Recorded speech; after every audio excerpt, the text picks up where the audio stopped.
noises. Okay, yeah, just a mindless thumping in the background. This is a fun movie. It's a great ride. But there's a moment in this movie when I'm watching it, and it in reality hit me. They're in an airport. How do you film in an airport in this day and age? Very carefully.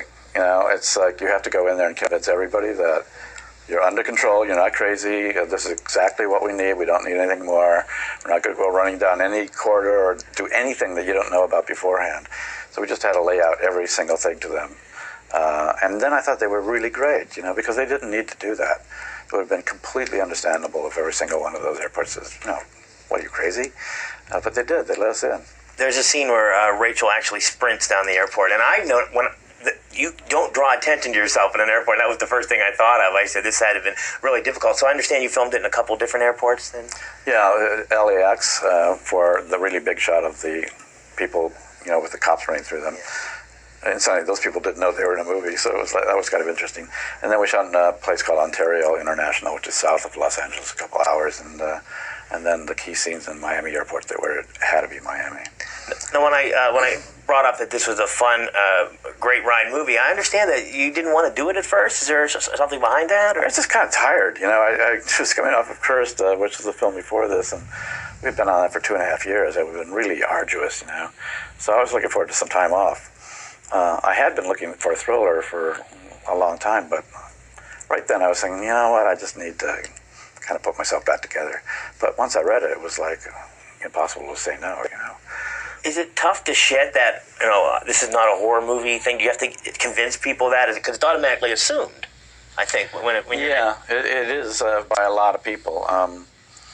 You know, a couple times in the past, Music of the Heart, Harvey Weinstein just said, you know, I know you're a director. You're not just a horror director. You're a director. And you can do it. You know, this was a case of a studio coming to me and saying, we saw all your films when we were kids, but we think it's time for you to do a thriller. And we totally know you can do it. And it's just, okay, great. I'll go make you a wonderful one.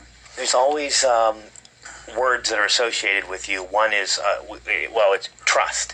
Oh, it's Wes Craven. We trust our director. It's just like, and then the other one is, I've never heard your name mentioned without the word legend. Really? Yeah. Is that tough to get past, or I mean, that people's expectation of you? It makes you feel a little bit like, wow, that's a lot to live up to. And am I supposed to be dead by now, or what? It's, you know, after a while, it feels great. You know, you hope other directors aren't saying, oh, screw him. You know, I'm a legend too. I just, you know, I come from a working class background, and without being, you know, phony about it, I just think if I'm out there working and doing the best work I can do, that's all I want. You know, it's like, if people like it, that's great.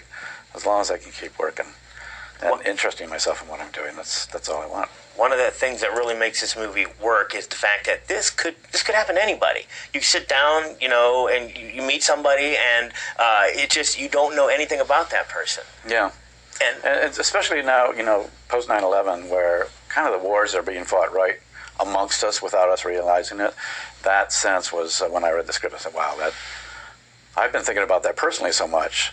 I love the fact that this script can be taken in that direction even more, and just talk about that, how it is to be a private citizen in the middle of a war being fought by people that don't wear uniforms and might use you as a, you know, as a tool.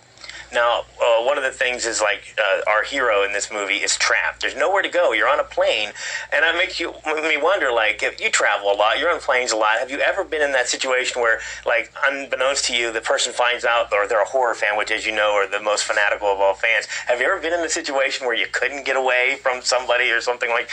I think it was my second marriage. No, you know, I never have, and I always tell people that the horror audience are the kindest and sweetest and most respectful people that I meet. You know, they always, even though if you hear later that, oh my God, he's such a huge fan, people will just keep their distance, and you know, maybe you'll see somebody just smiling at you, like, but almost all the time they're very respectful of your personal space. Both Rachel and Cillian were the first, and you met them, that was it. They're like, what was it about these two people that you didn't have to see anybody else?